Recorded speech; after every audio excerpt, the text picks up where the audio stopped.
Bonjour et bienvenue à l'émission Vie de foi. Quelle joie d'être là avec vous aujourd'hui.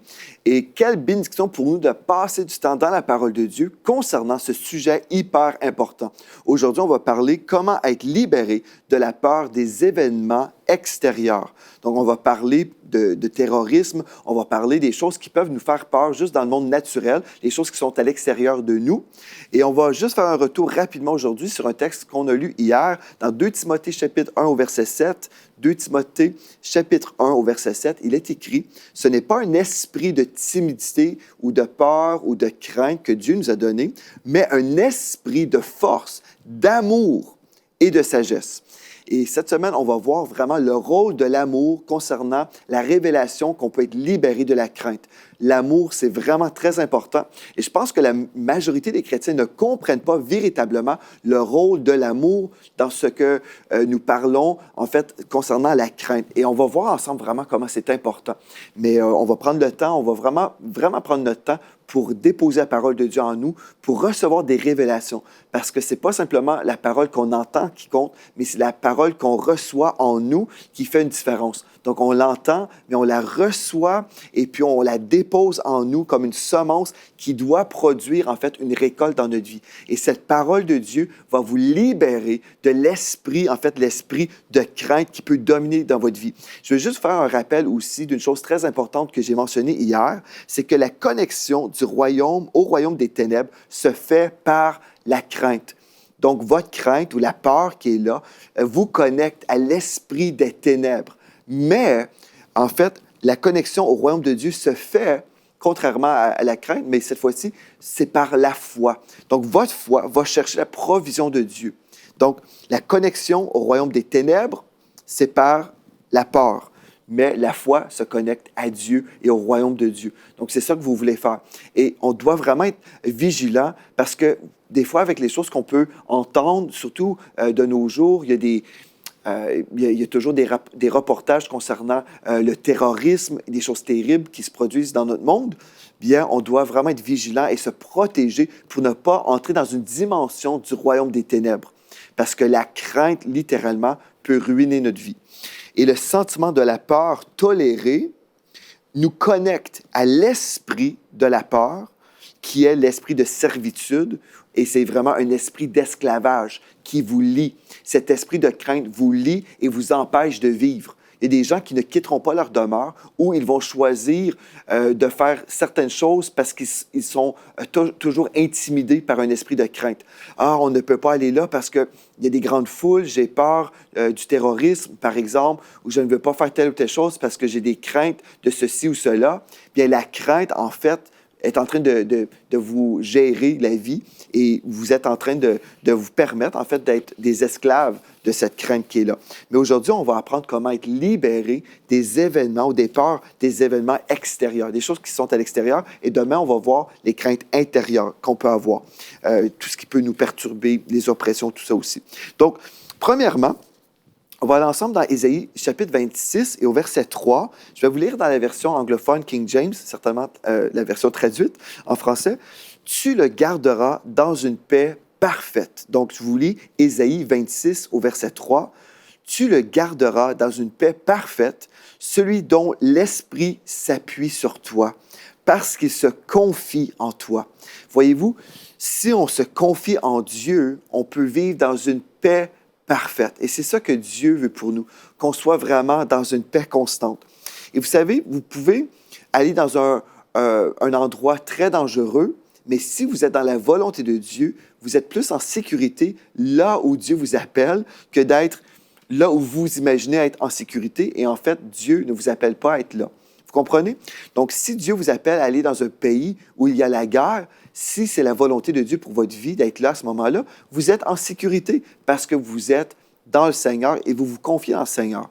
Je me souviens, j'ai dû me déplacer parfois dans des pays où il y avait la guerre et même des fois, des gens du gouvernement me disaient « Vous devriez rester au Canada parce que là-bas, c'est dangereux. » mais je savais que Dieu me confiait une mission là-bas. Donc, puisque je savais que Dieu me disait d'aller là-bas, j'étais pour être dans la volonté de Dieu, là où Dieu me disait d'aller. Donc, j'étais en sécurité. Donc, c'est ça qu'on doit comprendre. On veut se confier en Dieu et bénéficier de cette paix parfaite. Donc, on va parler maintenant des types de peur. Par exemple, la peur de manquer. C'est une chose qui arrive souvent. Les gens ont cette peur de manquer. Et des fois, c'est parce qu'on a été élevé aussi dans une famille où peut-être nos parents nous ont communiqué leur peur. Des fois, nos parents peuvent nous dire « Ah bien, je ne sais pas si on va avoir assez d'argent jusqu'à la fin du mois et puis on ne peut pas dépenser ou faire ceci ou cela parce qu'on a peur de manquer. » Et la peur, c'est vraiment une force spirituelle qui peut ruiner votre vie, qui peut vous limiter. Et je me souviens même que mes filles ont déjà entendu des paroles de peur et on a dû annuler ces paroles-là parce que les paroles aussi communiquent quelque chose dans le monde de l'esprit. Donc, la foi, c'est une force spirituelle qui déplace des montagnes, mais la crainte, c'est une force spirituelle qui attire le malheur dans notre vie. Et puis, on veut vraiment se soumettre à la parole de Dieu. On veut obéir à tout ce que Dieu a dit. Souvent, les chrétiens s'imaginent, bien, il y a certains dangers qui sont là, donc c'est normal pour nous d'avoir peur, c'est normal pour nous d'être dans la crainte, c'est juste normal. Dieu ne nous appelle pas à être normal, Dieu nous appelle à être obéissant. Et Philippiens 4, versets 6 et 7 nous dit ceci. En fait, c'est vraiment un commandement, ce n'est pas une suggestion, ce que je vais vous lire. Philippiens 4, versets 6 et 7, la Bible nous dit « Ne vous inquiétez de rien. Ne vous inquiétez de rien, mais en toute chose, faites connaître vos besoins à Dieu par des prières et des supplications avec des actions de grâce et la paix de Dieu, qui surpasse toute intelligence, gardera vos cœurs et vos pensées en Jésus-Christ. » La condition, c'est l'obéissance. Ne vous inquiétez de rien. Et des fois, les gens nous disent « Ah bien, c'est normal, on s'inquiète de temps en temps parce que, bon, il y a telle situation qui est véritable, il y a vraiment des situations qui peuvent nous faire peur. Et puis, bon, de ce temps-ci, on a des soucis sur le plan financier. Par exemple, un mari peut dire « Bien là, j'ai perdu mon travail, et puis là, j'ai peur que je ne serai pas capable de pourvoir aux besoins de ma famille. » Donc, la peur de manquer est là. Mais si nous sommes bibliques, si nous sommes obéissants, la Bible nous dit très clairement, ne vous inquiétez de rien, de rien. Et puis, ce que je trouve vraiment intéressant, c'est qu'au verset 7, la Bible nous dit, la paix de Dieu qui surpasse toute intelligence gardera vos cœurs et vos pensées en Jésus-Christ. Donc, humainement, on peut dire, bien, ça fait du sens de s'inquiéter. Bon, voilà, on doit payer nos comptes, on a des responsabilités, on a nos enfants, on doit nourrir nos enfants. Voilà, on peut vraiment justifier notre crainte et dire, bien, non, écoute, il y a vraiment des raisons qui sont là devant nous. Donc, bon, la Bible dit, ne vous inquiétez de rien, mais en fait, on peut l'appliquer quand tout va bien. Mais en fait, non, ce texte-là nous concerne et puis c'est un commandement. Et si Dieu nous dit de faire une chose, c'est possible d'obéir. Dieu ne nous dira jamais de faire une chose qui est vraiment impossible. Et là, on dit, bien, Seigneur, là, tu me comprends parce que là, les choses vont mal. Tu comprends, je vais désobéir cette fois-ci. Et je pense que les gens ne sont même pas conscients qu'ils désobéissent. Ils pensent, ils raisonnent que c'est normal, que c'est correct. Mais je veux reprendre le texte. La Bible nous dit, ne vous inquiétez de rien. Peu importe ce que vous vivez, peu importe les défis de votre vie, peu importe, même si vous avez perdu votre emploi, même si vous avez vécu quelque chose de vraiment difficile, la Bible nous dit « Ne vous inquiétez de rien, mais en toute chose, faites connaître vos besoins à Dieu, parce que Dieu est votre source, n'est-ce pas? Donc, si Dieu est ma source, je refuse de vivre dans l'inquiétude, parce que l'inquiétude, c'est un manque de foi, c'est de ne pas faire confiance à Dieu, c'est d'être dans la dimension de la crainte, et la crainte ferme la porte à Dieu, parce que Dieu opère toujours dans la dimension de la foi. Donc, si j'accepte le sentiment de la crainte dans ma vie, j'ouvre une porte spirituelle à un esprit de crainte qui vient annuler ma foi, qui annule ensuite la parole de Dieu. Donc, la parole ne peut pas opérer dans ma vie parce que je ne suis pas dans la foi, je ne peux pas croire la parole de Dieu, donc je ne peux pas vivre la provision de Dieu. C'est un cycle vicieux, c'est terrible, donc on doit vraiment être très sérieux Des fois, les gens disent, ah, bien, c'est normal. Ah, bien, tu comprends, j'ai peur de ceci, j'ai peur de cela. Et on parle comme ça. Non, mais c'est très, très sérieux. Frères et sœurs, c'est très sérieux ce que je vous dis. La Bible nous dit, ne vous inquiétez de rien. Et dans 1 Pierre, chapitre 5, au verset 7, 1 Pierre 5, 7, la Bible nous dit, déchargez-vous sur lui de tous vos soucis, car lui-même prend soin de vous. Ça, c'est si vous lui donnez la permission de le faire. Mais si vous refusez d'obéir et vous gardez sur vous vos responsabilités, vos soucis, vos fardeaux, et vous dites, bien, je dois être responsable, voilà, c'est mes problèmes, je dois gérer tout ça. Peut-être vous raisonnez aussi que, bien, écoutez, moi, j'ai fait telle chose, et puis si je suis dans tel pétrin en ce moment, c'est de ma faute, donc je dois m'en sortir tout seul. C'est faux, ça. Peut-être c'est de votre faute, peut-être c'est vrai, ça, mais Dieu peut vous secourir malgré votre faute. Donc, ne raisonnez pas, puisque je suis coupable, je dois me sortir tout seul de mes problèmes. Non, vous êtes peut-être coupable ou peut-être innocent, peu importe, ce n'est pas ça qui compte. Peu importe votre situation en ce moment, la Bible dit « déchargez-vous sur lui de tous vos soucis ». Vous avez un problème, une source d'inquiétude, vraiment, refusez d'être dans l'inquiétude. Dites, OK, Seigneur, voici mon problème et je me décharge sur toi maintenant de tous ces soucis. Et là, la paix qui surpasse toute intelligence. Quelqu'un pourrait venir vous dire, mais ça ne fait aucun sens. Comment ça, tu vis dans la paix en ce moment? Ça ne fait aucun sens. Bien, ça ne fait pas de sens sur le plan humain. Mais sur le plan divin, ça fait du sens. Donc, déchargez-vous sur lui de tous vos soucis. Pourquoi? Car lui-même prend soin de vous. Lui-même, il est votre source. Il est celui qui peut prendre soin de vous. Je l'ai vu à maintes reprises dans ma vie. Je refuse de vivre dans l'inquiétude. Je refuse de vivre dans l'inquiétude concernant le manque. Je ne manquerai de rien. Le psaume 23 nous le dit. L'Éternel est mon berger. Je ne manquerai de rien. Est-ce qu'il est votre berger? S'il est votre berger, soyez cette petite brebis qui lui fait confiance, qui va suivre le Seigneur. La parole de Dieu nous dit, « Mes brebis entendent ma voix et elles me suivent. Elles ne suivront pas un autre. Suivez le Seigneur, ne suivez pas un esprit de crainte qui veut vous diriger, non pas vers des verts pâturages, mais vers un précipice. Mais non, suivez le Seigneur, soyez à l'écoute de sa voix. Et comme vous lui faites confiance, le Seigneur peut vous donner une parole, vous révéler des choses, et là, vous communiquez en fait comment vous allez recevoir une provision de Dieu. Et des fois, il ne vous dira rien, mais vous allez juste recevoir un miracle de la part de Dieu, comme j'ai souvent vécu. Gloire à Dieu pour ça. Donc, comment être libéré de la peur des événements extérieurs, par exemple, au niveau du manque? Bien, obéissez tout simplement. La première chose, obéissez au Seigneur. Je ne manquerai de rien, ne vous inquiétez de rien. Une autre chose qu'on peut voir, Philippiens 4, 19 nous dit, « Et mon Dieu pourvoira tous mes besoins selon sa richesse avec gloire en Jésus-Christ. » Mon Dieu pourvoira. Vous devez vraiment croire que votre Dieu pourvoira vraiment, qu'il est là pour vous. Si vous êtes dans la crainte, c'est parce que vous ne croyez pas que votre Dieu prend soin de vous. C'est vrai, ça. Si je suis dans la crainte, c'est parce que je ne fais pas confiance à mon Dieu. Mais votre Dieu, si vous avez le Dieu de la Bible, votre Dieu sait comment pourvoir. Il sait comment prendre soin de vous.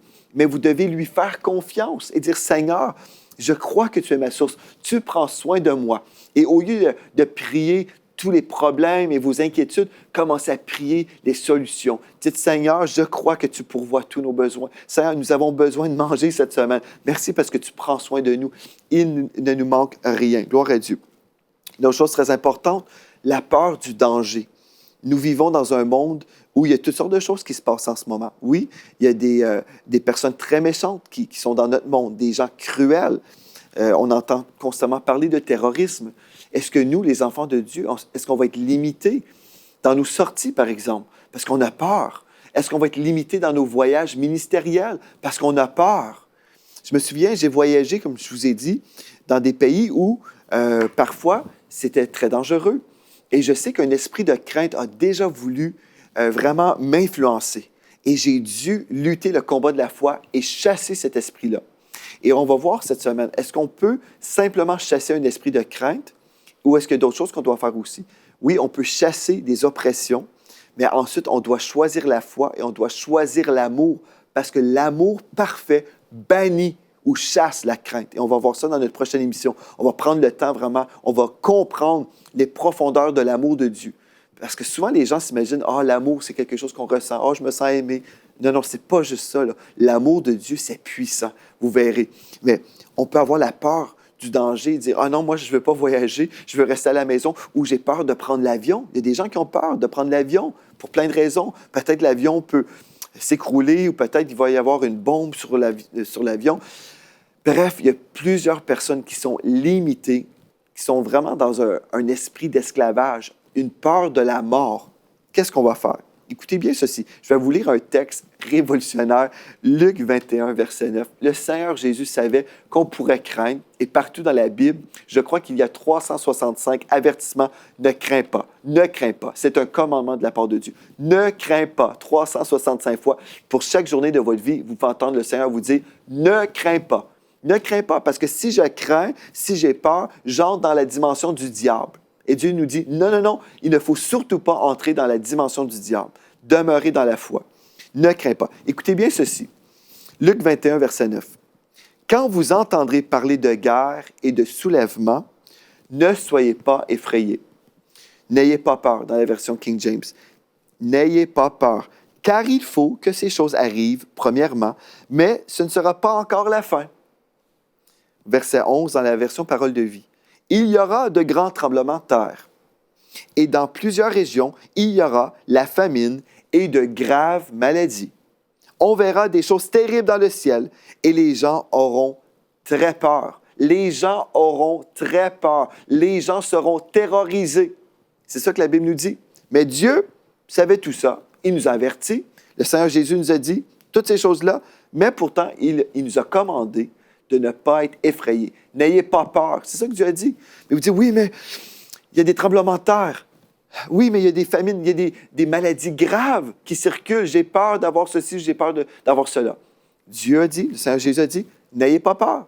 N'ayez pas peur de ces choses-là. Vous dites, ah, mais pasteur Joël, c'est facile à dire, mais c'est autre chose, vivre. Non, mais vous savez, une des choses, comme je vous ai raconté l'histoire de mon épouse qui a choisi la foi pour sa sœur, et en fait, ce n'était pas facile au départ. Sa première réaction, c'était de pleurer quand elle avait entendu le rapport que sa sœur était mourante. En prenant le téléphone, sa première réaction, c'était des larmes parce qu'elle a été touchée dans ses émotions. Mais elle s'est ressaisie et puis elle a dit non, je ne serai pas dirigée par mes sentiments. Je vais être dirigée par la foi. Elle a choisi la foi.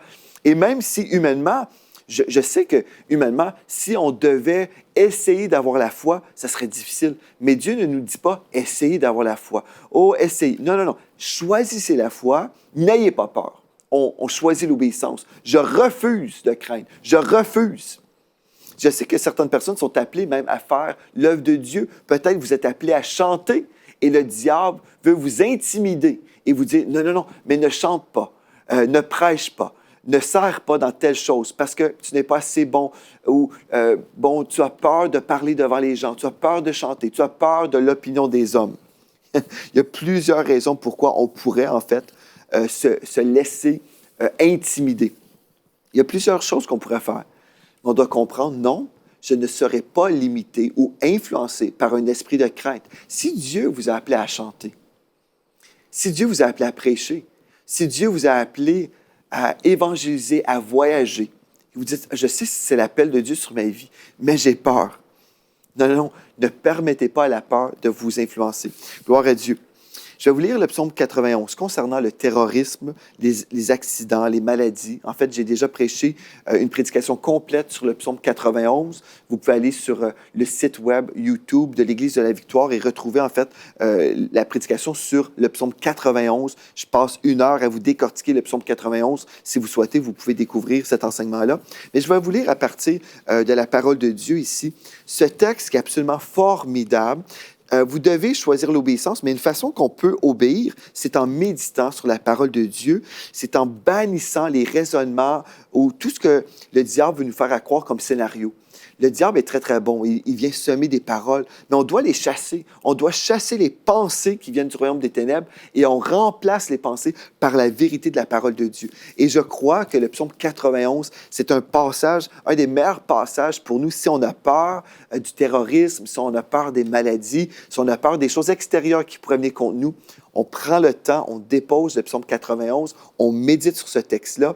Si vous avez peur, vous êtes en avion, par exemple, peut-être vous écoutez même cette prédication en avion, Prenez le temps, méditez sur le psaume 91. Êtes-vous prêts? Allez chercher votre Bible, prenez ce texte-là, le psaume 91, et vous verrez comment vous serez encouragés dans la foi, bénis. C'est tellement merveilleux. Écoutez bien, le psaume 91 nous dit, « Celui qui demeure sous l'abri du Très-Haut. » Celui. Bon, il y a une personne qui demeure, pas quelqu'un qui se promène, qui vient de temps en temps proche du Seigneur, mais c'est quelqu'un qui est un intime de Dieu. Celui qui demeure sous l'abri du Très-Haut repose à l'ombre du Tout-Puissant. La raison pour on peut se reposer à l'ombre, c'est parce que nous sommes tout près de Dieu. Si nous sommes très, très loin et on vient de temps en temps avoir une relation avec le Seigneur, c'est très, très rare qu'on prie, mais à l'occasion, on prie. Nous sommes très éloignés, on n'entend pas vraiment la voix de Dieu parce qu'on n'est pas vraiment disposé à l'entendre. Bien, ce texte-là ne nous concerne pas. Mais la Bible nous dit, celui qui demeure sous l'abri du Très-Haut repose à l'ombre du Tout-Puissant. Ensuite, bon, je demeure, je me repose et, deuxième verset, je dis à l'Éternel, mon refuge et ma forteresse, mon Dieu en qui je me confie. N'est-ce pas merveilleux? Remarquez, je dis à l'Éternel, « Oh, Éternel, tu es mon refuge et ma forteresse. » Vous ne pouvez pas être dans un lieu plus sécure que dans la présence de Dieu. Il est notre refuge, notre forteresse. Il est celui qui nous protège de l'ennemi. Imaginez une forteresse.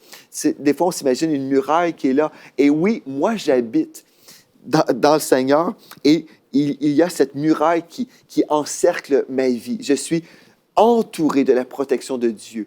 Et la muraille de Dieu est là, qui m'entoure, parce que je dis à l'Éternel, tu es mon refuge et ma forteresse, Seigneur, mon Dieu en qui je me confie. Je ne place pas ma confiance dans les hommes, je place ma confiance en Dieu. Gloire à Dieu.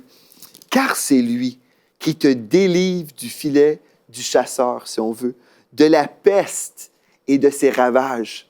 Oh, la peste et ses ravages. Il te couvrira de ses plumes et tu trouveras un refuge sous ses ailes. Sa fidélité est un bouclier et une cuirasse. C'est son armure, n'est-ce pas? Tu ne craindras. Remarquez ici, ce texte-là au verset 5 nous parle de la crainte. Voyez-vous, tu ne craindras ni les terreurs de la nuit, ni la flèche qui vole de jour. Prenez le temps, frères et sœurs, prenez le psaume 91. Ce texte-là nous parle, OK, je vais déclarer, je vais dire à l'Éternel, je vais demeurer dans la crainte. Mais tout de suite, là, le Seigneur nous présente une chose très importante au verset 5. Tu ne craindras. Tu ne craindras pas. Il ne faut pas craindre. Si je crains, oubliez tout ce qu'on est en train de lire. Si vous dites, mais je ne sais pas comment faire, remplacez vos craintes par la parole de Dieu. Et demain, j'ai hâte de vous expliquer demain comment tout ça fonctionne. On va voir. Mais aujourd'hui, on va voir au verset 5. Tu ne craindras ni les terreurs de la nuit. Certaines personnes dorment très, très mal. Vous avez peur. Vous entendez des choses la nuit. Peut-être vous entendez des bruits de guerre là où vous êtes. Je ne sais pas. Mais la Bible nous dit, tu ne craindras ni les terreurs de la nuit. Je sais, quand j'étais en Haïti, il y a très longtemps, en 1991, j'entendais la nuit des bruits de tam-tam. Il y avait des sorciers de voodoo qui priaient possiblement contre nous.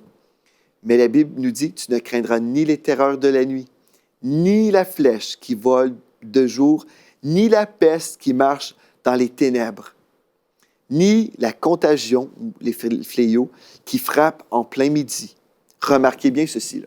Il y a une différence pour nous, les enfants de Dieu. Que 1000 tombent à ton côté, que 1000 tombent à ton côté, et 10 000 à ta droite. C'est beaucoup, ça, là. 10 000 à ma droite et 1000 de l'autre côté. Remarquez, que 1000 tombent à ton côté et 10 000 à ta droite, tu ne seras pas atteint.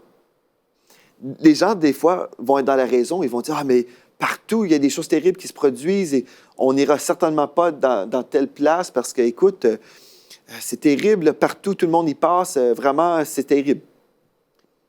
Si Dieu me dit d'aller dans une place, je vais y aller. Pourquoi? Que 1000 tombent à ton côté et 10 000 à ta droite, tu ne seras pas atteint. Wow! Pasteur Joël, est-ce que tu es en train de dire que Dieu va faire des exceptions pour ses enfants? Oui, c'est ça que je suis en train de dire. On dirait que tu prêches qu'on peut vivre dans une bulle. Oui, on peut vivre dans une bulle de protection divine, une bulle de protection surnaturelle. Mais la clé de tout ça, c'est au premier verset.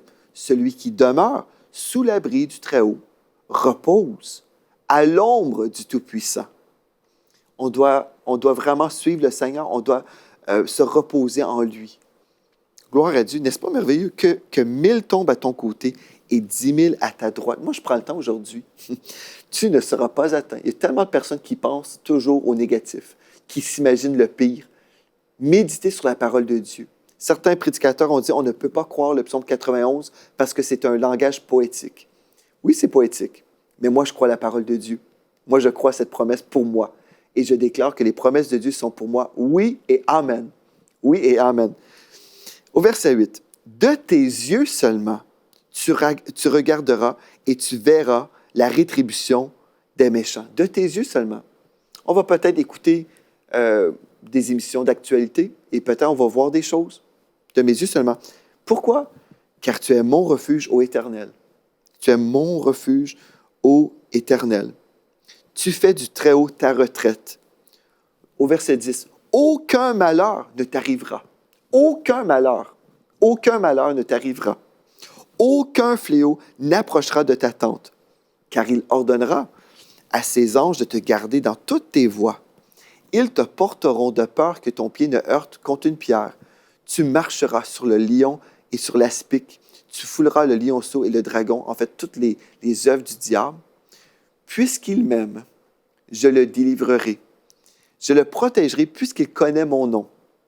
Puisqu'on connaît le nom de Dieu. En fait, on connaît le caractère, on connaît la nature de notre Dieu. Il m'invoquera et je lui répondrai. Je serai avec lui dans la détresse. Oui, nous vivons dans un monde rempli de détresse. Mais Dieu sera là pour nous. Je le rassasierai de longs jours et je lui ferai voir mon salut ou ma délivrance. Gloire à Dieu, n'est-ce pas merveilleux? N'est-ce pas absolument merveilleux de lire la parole de Dieu? N'est-ce pas merveilleux de connaître la vérité? Oh, vous n'avez pas à craindre aujourd'hui. Oh, la peur, les accidents, les maladies. Ah, j'ai vécu la provision de Dieu à plein de niveaux. Au niveau de la protection surnaturelle, des accidents, les maladies, toutes ces choses-là. J'ai vu la provision de Dieu. Croyons ce que Dieu a dit. Croyez ce que Dieu a dit. Aujourd'hui, l'esprit de foi vous est communiqué dans le nom de Jésus. Recevez votre délivrance de la crainte. Vous pouvez sortir de votre demeure. Si Dieu vous dit de sortir, sortez dans la paix, dans la joie. Si Dieu vous dit d'aller à une telle place, allez-y avec foi et confiance parce que vous demeurez sous l'abri du Très-Haut. Gloire à Dieu. N'est-ce pas merveilleux de savoir que l'onction de Dieu est là sur votre vie? Et demain, on va poursuivre dans cette étude. On va parler maintenant des choses qui peuvent nous angoisser. Déjà là, on a beaucoup de choses qu'on peut méditer là, dans le psaume 91. Mais demain, on va parler du rôle de l'amour et c'est totalement révolutionnaire. Vous allez être totalement affranchis dans le nom de Jésus. Merci d'avoir été là aujourd'hui. D'ici à demain, soyez richement bénis.